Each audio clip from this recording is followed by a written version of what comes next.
ओम शांति।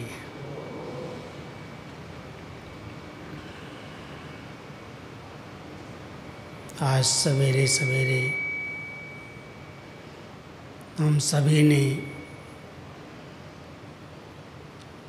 35 वर्ष पहले बाप दादा की जो मुरली चली, उन अव्यक्त महावाक्यों को अच्छी तरह से सुना। जरूर सबका ध्यान गया होगा। वो समय और अभी के समय में क्या अंतर है। मीठे बाबा ने जिस प्रकार की प्रेरणाएं, शिक्षाएं आज से 35 साल पहले दी, लग रहा था कि जैसे इस समय के अनुसार ये सभी बातें प्रैक्टिकल में होनी चाहिए। बाबा के अव्यक्त पाठ को हम सब ने इतने समय अनुभव किया, इतनी अच्छी पालना बाबा ने दी। आज बाबा ने पालना का स्वरूप समय अनुसार वर्तमान समय की लहर, 4 प्रकार की लहर के ऊपर ध्यान खिंचवाया। सहज योगी जीवन, इसके सहज शब्द को लेकर के कई बच्चे बाबा के अलबेले हो जाते हैं। सहज योग है, इसलिए बहुत हल्के रूप से योग शब्द को यूज करके सहज कह के जब आए जैसे बैठे जैसे रहे योग में, बहुत सहज। तो आज उस शब्द को बाबा ने किस शब्द में परिवर्तन किया? श्रेष्ठ योगी बनो, सहज योगी नहीं। श्रेष्ठ योगी किसको कहा जाता? इन्हीं 4 लहरों पर आज मैं आपका ध्यान खींचूं। चिंतन चला होगा आप सबका भी। सहज योगी तो हम सब जानते हैं भी। चलते फिरते, कर्म करते, खाते पीते बाबा की याद में रहते हैं, सहज है। लेकिन श्रेष्ठ योगी, वो श्रेष्ठता जिसमें एक बहुत अच्छी अलौकिक खुशी हो, बहुत ऊंचा नशा हो, बहुत अच्छे सम्मान में बैठ कर के बाबा को याद किया जाए, साधारण रूप से नहीं।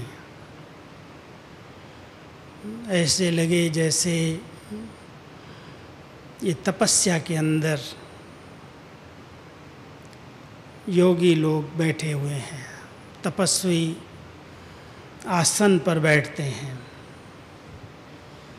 बाबा ने वो हठ आसन तो हमारे बंद करा दिए। पद्म आसन में नहीं बैठना, इस आसन में नहीं बैठना, जैसे बैठ सकते हो बैठो। लेकिन बुद्धि को श्रेष्ठ चिंतन का आसन देना चाहिए। अच्छे अच्छे नशे और खुशी के संकल्प ले करके, बहुत ऊंचे सम्मान में स्थित होकर के फिर बाबा को याद करें। दिखाई दे किसी की याद में खोया हुआ है। योगी जीवन है इनकी। तो वो श्रेष्ठता जब हमारी चलन से, बोल से, कर्म से दिखाई देती, तब श्रेष्ठ योगी जीवन की लहर दिखाई देगी।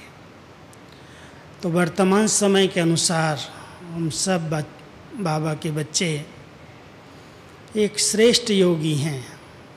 दुनिया वाले जो योग कर रहे हैं वो तो शारीरिक क्रियाएं हैं, शारीरिक व्यायाम हैं, कोई ध्यान भी करते हैं, मेडिटेशन भी करते हैं, लेकिन जिस स्थान पर पहुंचना चाहिए, जिसकी स्मृति में रहना चाहिए, उसकी पहचान ही नहीं है। योग शब्द जो दो शब्दों को जोड़ता है, दो का मिलन है, जिसमें आत्मा परमात्मा के साथ मिलन का अनुभव करे, उस योग में कोई त्राटक करता है, कोई किसी चीज़ पर ध्यान करता है, मन को एकाग्र करने का अभ्यास करते हैं। लेकिन इतना श्रेष्ठ योग जिसमें अपने स्वस्वरूप का चिंतन है,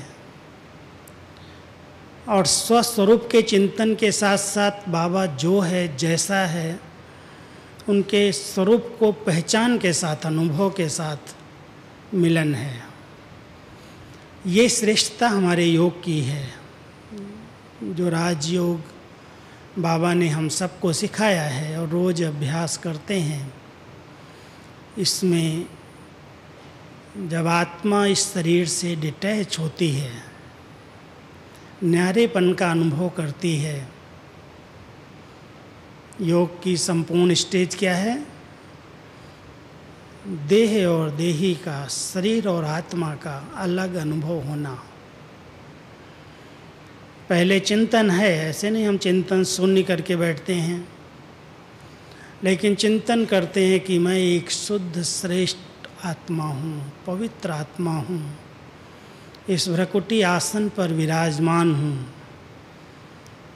अपनी सर्व शक्तियों को समेट करके जब एक जगह एकाग्र कर लेते हैं, फिर हमारी यात्रा प्रारंभ होती है। तो ये योग जो बाबा ने हम सबको सिखाया, इस श्रेष्ठ योग का नशा हो और हर एक ब्राह्मण आत्मा ऐसे श्रेष्ठ योगी बने जो ये लहर फैले। पहली बाबा की विशेष प्रेरणा रही कि अब श्रेष्ठ योगी जीवन की लहर फैलाओ। दूसरा बाबा कहते हैं महातपस्वी मूर्त की लहर फैले। एक है तपस्या और एक है महातपस्या, जिसमें अंग अंग भी तपे हुए हों, कोई भी कर्मेंद्रियों की चंचलता न हो, इतनी स्थिरता और एकाग्रता हो जो लगे सचमुच ये महातपस्वी हैं। केवल थोड़ा समय तपस्या कर रहे हैं, फिर हलचल में आ गए। महातपस्वी आत्माएं तन से भी स्थिर, मन से भी स्थिर, बुद्धि भी स्थिर, उनकी भावनाएं भी स्थिर, एकाग्र। तो जब ऐसी एकाग्रता संपन्न बाबा की याद रहती है, वो तपस्या के रूप में बाबा ने त्याग और तपस्या के दो अर्थ बहुत सुंदर सुनाए हैं। त्याग है देहाभिमान का, स्थूल चीज़ों का, साधनों का, संबंधों का त्याग नहीं, लेकिन त्याग है बुराइयों का, कमी कमजोरियों का, देहाभिमान का। और जब इस त्याग को हम दिल से करते हैं, उससे किनारा कर लेते हैं, तो हमारी आत्म अभिमानी बनने की तपस्या शुरू हो जाती है। और जो जितना समय आत्म अभिमानी स्थिति में रहता है, वो महातपस्वी है।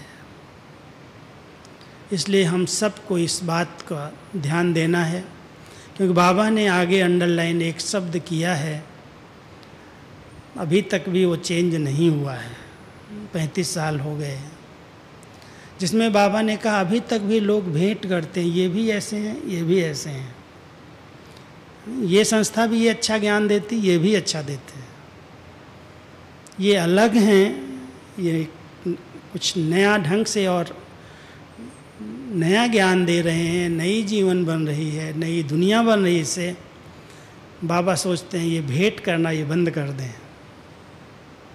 जैसे सब हैं ऐसे हम नहीं हैं, हम अलग हैं। तो बाबा ने इस बात को और अंडरलाइन किया कि केवल भाषण करने वाले नहीं बनो, वाणी से सेवा करने वाले नहीं बनो, वाणी से प्रवचन देने वाले, लेक्चर देने वाले तो हमसे बड़े अच्छे अच्छे होशियार लोग हैं। आप बच्चे भाषणा दो। जो दीदी को आज याद किया बाबा ने, दीदी का एक शब्द था। दीदी मनमोहिनी को कईयों ने देखा है, बैठे हैं कुछ लोग। हमने भी दीदी की 11 साल पालना ली। दीदी कहती थी, दादी प्रवचन करे, दादी भाषण करे, दादी मुरली सुनाए, मैं सबको भाषणा दूंगी। और ऐसी भाषणा देती थी जो अपनी सखी बना लेती, अपना सखा बना लेती। बहुत स्नेह की पालना वो भाषणा कहलाती। बहुत स्नेह युक्त संबंध में आकर के उसके हाल चाल को पूछ करके, उसको कुछ खिला पिला के, बहुत स्नेह दे करके, एकदम भाषणा दे करके, अपनेपन की फीलिंग, इसको कहते भाषणा। और ऐसी भाषणा दे देती थी जो सबके दिल में वो छप जाती थी। आज हमारे पास कोई भाषणा देने वाले नहीं बचे। दादियाँ तो गिनी चुनी हैं भाषणा देने के लिए। जानकी दादी कहती हैं, मैं भी सबको भाषणा देती हूँ, जो आ जाता उसको भाषणा दादी से मिलती है, लेकिन बहुत कम लोगों को मिलने का भी भाग्य मिलता। बाबा चाहता है कि ये लहर फैले, इस लहर से लोगों को अनुभव होंगे ईश्वरीय परिवार की भाषणा, ईश्वरीय स्नेह की भाषणा मिले लोगों को, वाइब्रेशन मिले, वो महसूसता है जैसे इस स्थान से महसूसता आती है। मैं राजयोग शिविर में जो भाई बहनें आते हैं, बहुतों से मिलना होता है। सबसे एक बात पूछता हूँ, यहाँ आपको क्या भाषणा आई है? अपने परिवार की भाषणा आई है, अपनेपन की भाषणा आई, या कोई संस्था में आए हैं, कोई अलग स्थान पर आए हैं, कोई मठ पंथ में आए हैं। बाबा के घर की एक विशेषता है, जो आता है उसको ये फीलिंग बाबा के घर में अवश्य आती है, महसूस करते हैं कि अपना है, अपनेपन की फीलिंग आती है। क्योंकि सब खुला हुआ है, सब जैसे बच्चे घर में आए हैं, अपने आप खा रहे हैं, पी रहे हैं, बात कर रहे हैं। एक बहन कहती है, जिससे भी पूछो, मेरे साथ टीचर नहीं आई है, लेकिन किसी से भी बात करो तो ऐसे लगता है ये अपने हैं, ऐसे प्यार से मिलते हैं, ऐसे प्यार से बात करते हैं। कोई चीज़ पूछो कहाँ मिलेगी, कहाँ जाना है, वो सहज बताएंगे भी, गाइड भी करेंगे, कभी साथ में भी चल देंगे, चलो हम बता के आते हैं। ये भाषणा है, प्यार। प्यार से, स्नेह से कोई को अपनत्व की, अपनेपन की पालना देना, यही भाषणा कहलाता है। तो ऐसी भाषणा हमारी दादियों ने, दीदी ने तो सबको दी। जो समीप आ जाए, जिसको दीदी के समीप बैठने का भाग्य मिल गया, उसको इतनी श्रेष्ठ भाषणा मिली जो अपनेपन के चुंबक की तरह उसको खींच लिया। भूल नहीं सकता उनकी पालना को। लिया जगदीश भाई आपने पालना दीदी की? लिया सजनी बहन?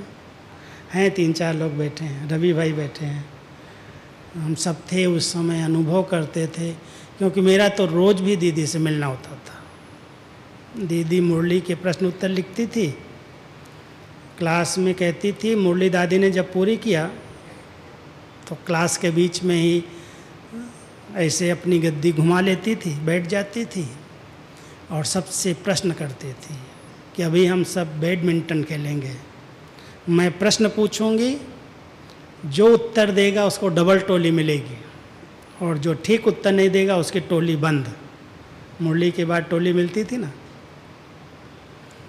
तो बहुत रमणीकता से, ऐसा स्नेह से बाबा की मुरली को स्पष्ट करके सुनाना, बताना, जो ऐसे लगता था दीदी की भाषणा मिल रही, पालना मिल रही है। तो जब भी दीदी के साथ बैठ जाओ, बहुत अच्छी ज्ञान की ही रूह रिहान करना, और कोई बात नहीं करना। पर चिंतन, पर दर्शन नहीं, कोई की सुनी सुनाई बातों पर विश्वास नहीं। ऐसे नहीं मैं उसकी बात सुना दिया, अगर सुना दिया तो कहेगी तुम यहाँ बैठो, मैं उसको अभी बुलाती हूँ। सुनी सुनाई बातों पर विश्वास नहीं किया, उसको बिठा दिया और जिसकी बात उसने किया उसको बुला लिया। बेचारा अगर झूठ बोल रहा होगा तो डर जाएगा। इसलिए कोई को बोलने की हिम्मत ही नहीं पड़ती थी।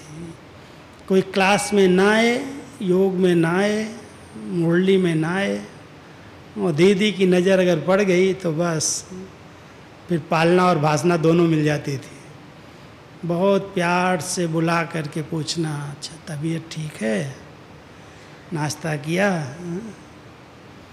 सैर करने गए थे, हाँ दीदी गए थे, नाश्ता भी किया, तबीयत ठीक है, ये सब है ठीक है, फिर आज क्लास में क्यों नहीं आए थे?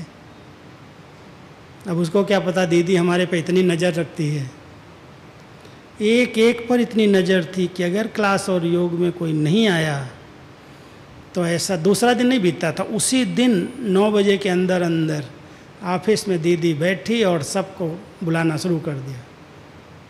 इतना ध्यान रखती थी, बहुत प्यार से सिखाती है, ऐसे नहीं डांट लगाना, बुलाया अगर डर जाता था वो, लेकिन साथ में बिठा करके सब ऐसे हाल चाल पूछ करके फिर कहती थी, देखो हमारी उन्नति के ब्राह्मण जीवन के 2 ही विशेष पुरुषार्थ हैं, एक है मुरली, एक है अमृत वेले का योग, बाकी तो सेवा ही कर रहे हो सब। अगर ये दोनों चीज़ें भी नहीं कर रहे हो तो बाकी क्या कर रहे हो, फिर उन्नति कैसे होगी?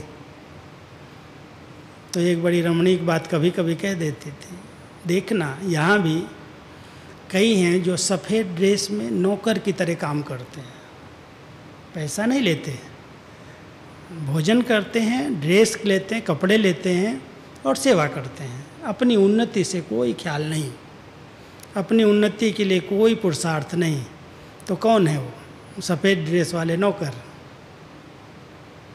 इतना ध्यान खिंचवाती थी कि कोई भी समर्पित बाबा का बच्चा अमृत वेला और मुरली क्लास अगर नहीं करता है तो ब्राह्मण कैसा है? बहुत प्यार से, रहम से, जैसे सिखा करके फिर टोली खिला के बहुत प्यार करके भेज देते। ध्यान रखना आगे, ऐसे अटेंशन, ये पालना मिली, ये भाषना मिली। जो आज बाबा ने कहा पालना के 3-4 स्वरूप बताए कि भाषण करने वाले, कोर्स कराने वाले बहुत सारे लोग हैं, लेकिन आप पालना दो और पालना में उसकी शक्तियों की स्मृति दिलाओ, उसकी विशेषताओं को स्मृति में ले आओ, उसके उमंग उत्साह को बढ़ा दो। ये है पालना।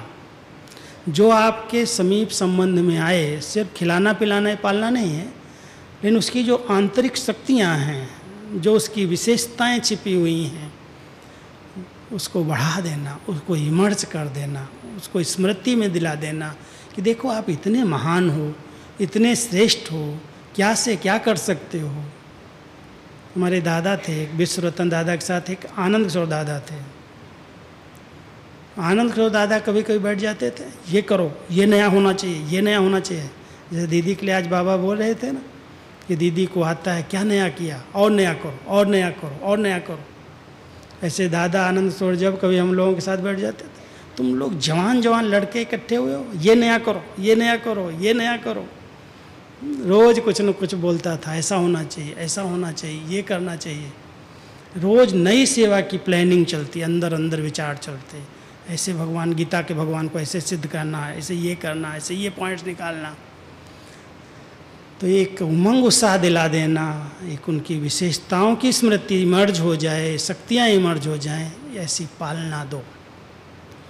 तो ये एक महातपस्वी का वातावरण बन जाए, वो लहर बन जाए, साक्षात्कार मूर्त की लहर। अब ज़रूरत है जो वर्तमान समय की, उसकी बहुत सुंदर विधि बाबा ने सुनाई। किसने अंडरलाइन किया?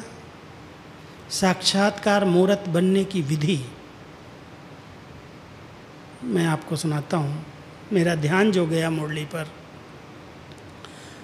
जैसे ब्रह्मा बाबा को पहले पहले साक्षात्कार हुए तो उनके अंदर आया, कौन था, क्या था, कैसे, भले जैसे बहुत विचित्र लगा। ऐसे ही हर आत्मा को भी हमारे द्वारा वो अनुभूतियाँ हों, साक्षात्कार हों, उसके लिए बाबा ने बहुत अच्छी विधि बताई। त्रिमूर्ति स्वरूप की स्मृति में रहो। त्रिमूर्ति स्वरूप, जिसमें बाबा ने एक मंदिर का मिसाल दे के कहा, जैसे मूर्ति में शिव बाबा के शिवालय में, शिवलिंग में कहीं कहीं पर एक लिंग के साथ साथ एक चेहरा भी दिखा देते, उसमें एक शक्ति का रूप भी दिखा देते। इस समय साक्षात्कार मूर्त बनने के लिए हम सब बच्चों को ये 3 स्वरूप, एक मैं शिव शक्ति, मैं एक आत्मा हूँ, और साथ साथ बाप और दादा मेरे साथ कंबाइंड हैं, ये त्रिमूर्ति। अब समय है इस योग को और बढ़ाने का, इस अभ्यास को बढ़ाने का, इस स्मृतियों को बढ़ाओ। ऊपर बाबा के पास हम जाते हैं बुद्धि बल से, कुछ समय टिकते हैं, फिर नीचे आ जाते हैं। लेकिन अगर हम कर्म में चलते फिरते अभ्यास करें कि बाप दादा को मैंने आवाहन किया, दोनों बिंदियां हैं अभी, तो कोई स्थूल में रूप नहीं बढ़ा, और वो ज्योति बिंदु बाप दादा दोनों स्वरूप में आकर के जैसे मुझ आत्मा के साथ भ्रकुटी के आसन पर बैठ गए। त्रिमूर्ति साक्षात्कार लोगों को हो, अनुभव हो कि अकाल तख्त पर बैठी हुई आत्मा, ये जो बोल रही है ये शरीर नहीं, आत्मा बोल रही है। और ऐसे भी अनुभव हो कि इसे बुलवाने वाला कोई दूसरा लग रहा है, ये नहीं खुद बोल रहा है। कई बार लोगों को अनुभव होता है कि जो आप बोल रहे हैं, जो आप कह रहे हैं, लगता है कोई ऊपर से बोल रहा है। ऊपर से नहीं बोल रहा है, लेकिन ऐसे साथ में लेकर के हम योग भी करें। कई बार बाबा नहीं कहते हैं, अभी कुछ समय से लहर चली अव्यक्त बाबा की, तुम मुझे अपने दिल में बिठा लो। अब दिल ये तो है नहीं, ये तो शरीर का अंग है, लेकिन आत्मा जो उसकी भावनाएं हैं मन के अंदर, वो मन की भावनाएं ही दिल कहलाती हैं। और जब दिल साफ है, स्वच्छ है, कोई के विषय में कुछ गलत नेगेटिव नहीं है इसके अंदर, स्वच्छ साफ मन के साथ दिल है, और उस दिल में बाबा की याद बसना, यही बाबा को बिठाना है। तो जब हम अपने साथ बाप दादा का आह्वान करते हैं, तो जैसे दादी के तन में बाप दादा जब आते हैं, स्थूल नेत्रों से तो दिखाई नहीं देता कुछ, शरीर तो बाप दादी का ही दिखता है। लेकिन जब बाबा की प्रवेशता होती है तो कई आत्माओं को जो अव्यक्त स्थिति में रहते हैं, दूर बैठे भी वो लाइट का अनुभव करते हैं। दादी के शरीर में भी चेहरा चेंज होता है और लाइट लाइट दिखाई देने लगती है। शिव बाबा निराकार जब ब्रह्मा के तन में अव्यक्त रूप में आते, तो वो भी अव्यक्त लाइट है, वो लाइट का शरीर, और बाप दादा दोनों आकर के प्रवेश होते हैं, अकेले शिव बाबा नहीं आता। जब बाप दादा आते हैं तो दादी का चेहरा बदल जाता है। अभी तो दादी कहती है मुझे बाबा सुलाता नहीं है कुछ समय से, लेकिन पहले तो जब ट्रांस में चली जाती थी तो ये आत्मा के संस्कार मर्ज हो जाते हैं, और फिर बाप दादा के संस्कार मर्ज होकर के बाबा सब बच्चों से मिलन मनाते हैं। वो जो पार्ट चला, जो हम लोगों ने 45 साल लगभग देखा होगा अव्यक्त बाबा के उस पार्ट को, जिसमें दादी गुम है और बाप दादा का पार्ट चलता है। क्योंकि जब हम बाबा की मुरली तैयार करके दादी जी को देते थे, तो दादी जी उसको पढ़ती थी, और पढ़ने के बाद उनकी स्मृति आ जाती थी, हाँ ये बाबा ने कहा, ये बाबा ने कहा, ये बाबा। जैसे वो सोई हुई आत्मा के सामने बिल्कुल मर्ज है और बाबा बोल रहे हैं उनके तन में। तो उस समय वो बातें पॉइंट्स याद नहीं रहती, लेकिन बाद में पढ़ना पड़ता है। लेकिन 3-4 साल से जो बाबा का पार्ट थोड़ा सा चेंज हुआ, उसमें दादी कहती थी मैं भी सुनती हूँ साथ साथ बाबा क्या बोलते हैं सबसे, और दादी की आवाज़ भी चेंज नहीं होती। इसलिए बाप दादा का जो पार्ट चला त्रिमूर्ति होकर के चला इस समय। अभी वो त्रिमूर्ति स्टेज हम सब ब्राह्मण आत्माओं की बननी चाहिए। हम मर्ज नहीं होंगे, बाप दादा को बुलाएं तो ऐसा नहीं हम सो गए, हम भी जागृत अवस्था में हैं। अपने अकाल तख्त पर बैठी हुई मैं चैतन्य आत्मा हूँ, और वो दोनों पवित्र शक्तियाँ, परम पवित्र शिव बाबा अगर हमारे साथ आ गया तो विचार कितने शुद्ध होंगे, भावनाएं कितनी अच्छी होंगी, कितनी ऊंची होंगी, और जिससे बात करेंगे उसको भासना आएगी कि मुझे कोई प्राप्ति हुई। वो साक्षात्कार की लहर जब ब्राह्मणों के परिवार से, हमारे इस ईश्वरीय परिवार से लोगों को होने लगे, इतनी ऊंची स्थिति में रह कर के हम किसी को कुछ कहें, ज्ञान सुनाएं, बात करें, तो लोगों को लगेगा कि सचमुच भगवान इनके द्वारा मुझे मिल गया, भासना एक है। अब वो लहर आनी चाहिए। साक्षात्कार एक है, अपने घर बैठे उनको कुछ न कुछ अनुभव हो। जब हम ऊंची स्थिति में, योग की अच्छी स्थिति में रहेंगे तो लोगों को घर बैठे भी अनुभव होंगे, लेकिन जो हमारे सामने आए आत्माएं, हम अपनी ऊंची स्थिति में रह करके उनको बाबा का अनुभव करा दें, उनको देह से डिटैच कर दें। अब इस अभ्यास की ज़रूरत है, इससे साक्षात्कार की लहर शुरू होगी। और जब तक साक्षात्कार की लहर नहीं शुरू होती तब तक प्रत्यक्षता नहीं होती है, रुकी हुई है, हम देख रहे हैं सब। और बिना प्रत्यक्षता के परिवर्तन नहीं, विनाश नहीं होगा।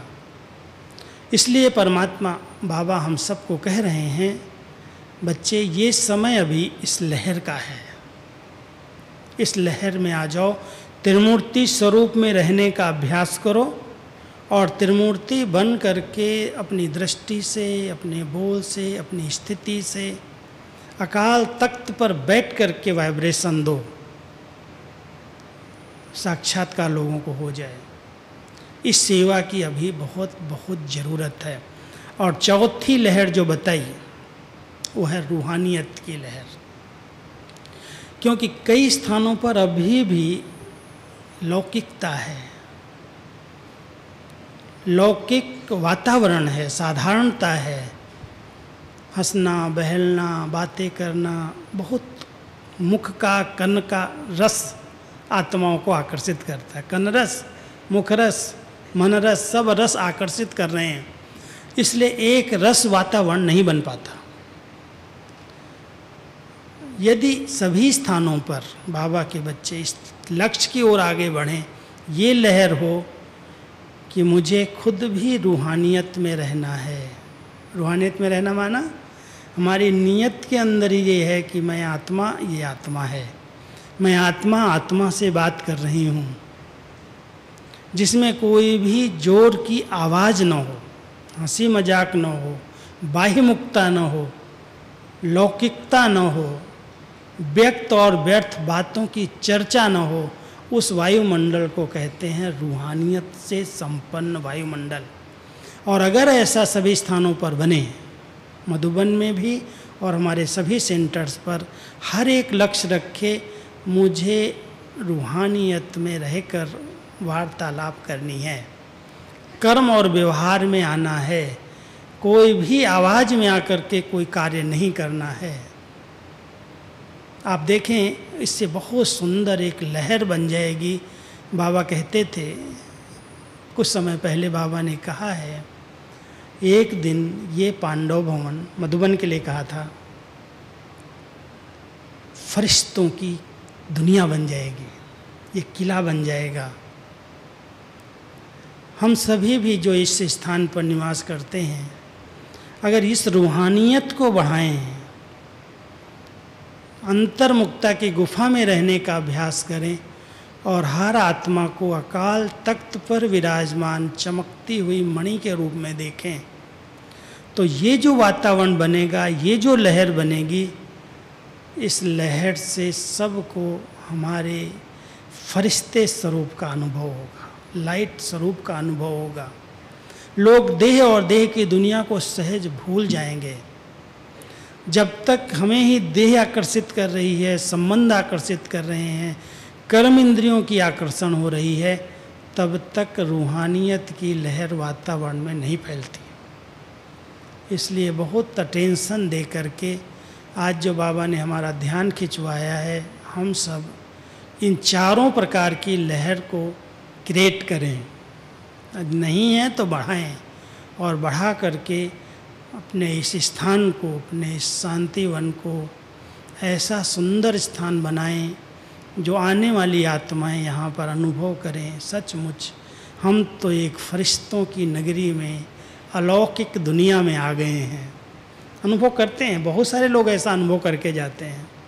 लेकिन कहीं कहीं थोड़ी भी अगर साधारणता है, हलचल है, तो भी उसका भी नोट करके जाते हैं। तो ध्यान रखना है कि हम सब ऐसा अभ्यास करें।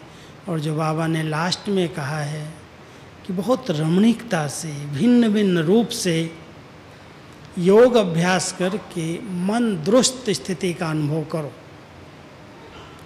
तन भले थोड़े बहुत खिटपिट ठरेक के करते हैं, कुछ शारीरिक प्रॉब्लम्स आती हैं, लेकिन मन की स्थिति इतनी अच्छी हो, अभ्यास करते करते, ड्रिल करते करते, मन को एकाग्र करने का अभ्यास करके बहुत रमणीकता से, बोर न हो जाए। एक जैसा योग नहीं करना, क्योंकि एक जैसा करेंगे तो बोर हो जाएंगे। इतनी वैरायटी योग की बाबा ने सिखाई है। मैं तो कभी कभी सोचता हूँ कितनी वैरायटी से हम सब योग कर सकते हैं। आज 7 आत्मा के निजी गुण हैं। कभी शांत स्वरूप स्थिति का, कभी प्रेम स्वरूप स्थिति का, कभी आनंद स्वरूप स्थिति का, कभी सुख स्वरूप स्थिति का। एक दिन एक स्थिति का अनुभव करें तो वैरायटी और नवीनता स्वतः हो जाएगी। 5 स्वरूपों की ड्रिल बाबा ने बताई है। एक ड्रिल अगर यथार्थ विधि पूर्वक की जाए, साकारी याद में बैठो, कम से कम आधा घंटा तो ऐसे निकल जाएगा। अपने भाग्य का चिंतन करो, प्राप्तियों का चिंतन करो। भाग्य विधाता ने कितनी प्राप्तियां कराई हैं। अमृत वेले से रात तक की अगर एक बार लिस्ट निकाल के देखो, मैंने एक बार निकाली थी। बाबा आपने इतनी प्राप्तियां कराई, उठाते आप हो, बिठाते आप हो, खिलाते आप हो, पढ़ाते आप हो। इतनी संगम युग पर प्राप्तियां हम सब ब्राह्मणों को हुई हैं। कितना बड़ा भाग्य है जो भगवान की पालना गुप्त रीति से हम बच्चे ले रहे हैं। दिखाई लोगों को नहीं देता, लेकिन सचमुच इतनी बेफिक्र स्थिति, इतनी निश्चिंत स्थिति हम सब की बनाई है, जो कहाँ दुनिया जा रही है और कहाँ हम हैं। नशा चढ़ता है क्या बाबा ने बनाया है जीवन। कोई फिक्र नहीं, कोई गम नहीं, कोई चिंता नहीं, बेफिक्र बेगमपुर के बादशाह है। लेकिन वो स्मृति, वो नशा रहे कि बाबा ने क्या भाग्य दिया है, कितनी प्राप्तियां कराई हैं, अखुट खजाने दे दिए। ज्ञान का भी इतना अखुट खजाना है, चिंतन करो मस्ती चढ़ जाती। एक एक बात देखो कितनी स्पष्ट सुनाई है, कितने रहस्य युक्त बताई है, कितने राज उसके अंदर भरे हुए हैं। बाबा की मुरलियों का चिंतन करो, विचार सागर मंथन करो, खुशी के संकल्प करो। कईयों ने आज पूरा प्रश्न किया ना बाबा से, बाबा योग में बैठते नींद आती है। तो बाबा ने क्या कहा, नींद को भगाने की युक्ति है आपके पास, भगाओ। लेकिन आप शांत स्वरूप स्थिति में ऐसे आके बैठ जाओगे तो क्या चाहिए आत्मा को, नींद तो आएगी, शांति चाहिए। उसको अच्छा मनन करो, चिंतन करो, उसमें खुशी के अंदर आ जाओ, प्राप्तियों की स्मृति में आ जाओ। नवीनता भी होगी और आपकी नींद और आलस्य अपने आप भाग जाएगा, सुस्ती भाग जाएगी। लेकिन ऐसे सहज योगी बन के नहीं बैठो। बैठ गए, जैसे गर्दन ऐसे डाल दी और फिर थोड़ी देर शांत स्वरूप स्थिति में बैठे और सो गए। प्राप्ति क्या हुई? 1 घंटा पौना घंटा बैठ कर के अगर हम खुशी से, नशे से संपन्न बन कर के नहीं उठे तो योग की श्रेष्ठता क्या है, योग की नवीनता क्या है? तो हम सभी बाबा के बच्चे ऐसी नवीनता संपन्न योग करके संगम योग पर ये सब भाग्य जो मिले हैं इसका चिंतन करके अपनी प्राप्तियों की लिस्ट जरूर बनाओ। बहुत सारी प्राप्तियां, अमृत वेले से रात सोने तक हर चीज़ हम सबको प्राप्त हुई। इसलिए एक बार बाबा ने मुरली चलाई थी, बच्चे देवताओं के लिए तो कहते हैं अप्रापत नहीं कोई वस्तु देवताओं के खजाने में। आप ब्राह्मण बच्चे कहो अप्रापत नहीं कोई शक्ति, अप्रापत नहीं कोई वस्तु हम ब्राह्मण आत्माओं के खजाने में। बाबा ने सबको सब प्रकार की सुविधाएं, सब प्रकार के स्थूल सूक्ष्म साधन, ज्ञान का खजाना, खुशी का खजाना, शक्तियों का भंडार दे दिया। सचमुच इसका चिंतन करो, कितनी मस्ती चढ़ेगी, कितना नशा चढ़ेगा। मौलाई मस्ती, बाबा कई बार ये शब्द यूज करते हैं, मौलाई मस्ती चढ़नी चाहिए। जैसे मौला को एकदम नशा चढ़ जाए, मस्ती चढ़ जाए, तो हम सबको अलौकिक मस्ती में, अलौकिक नशे में रह करके अपने श्रेष्ठ जीवन द्वारा लोगों को ज्ञान देना है। श्रेष्ठता दिखाई दे, साधारणता नहीं। जैसे सब हैं ऐसे ये हैं, कॉन्ट्रास्ट ऐसा न हो, सबके साथ हमें न मिला दें। तो जब हमारे चलन में, हमारे व्यवहार में, हमारी स्थिति में निश्चिंतता होगी, एकाग्रता होगी, स्थिरता होगी, परिस्थितियों के बीच में जब अडोलता होगी, तब लोगों को लगेगा ये अलग हैं। कितनी परिस्थितियां दुनिया के अंदर हैं, कितनी हलचल है, कितनी महंगाई है, कितनी सारी बातें हैं, लेकिन इनके ऊपर कोई असर नहीं है। कैसे हैं ये अलौकिकता आएगी, ये बताएगा कि इनकी क्या जीवन है। तो ऐसी साधारणता न रहे, ऐसा अटेंशन रख करके अब हम सबको, बाबा के सब बच्चों को संगठित होकर ये लहर फैलानी है।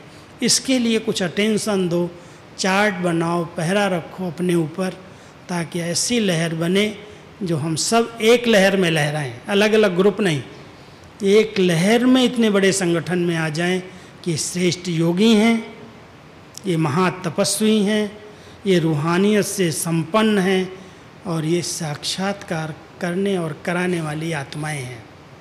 तो इसकी अभी वर्तमान समय आवश्यकता है, और हम सब इस रेस में नंबर ले सकते हैं ना। करेंगे सभी रेस, मैं शांतिवन वाले सेवाधारी, अब ऐसी रेस करके दिखाओ, ठीक है। चलो, ओम शांति।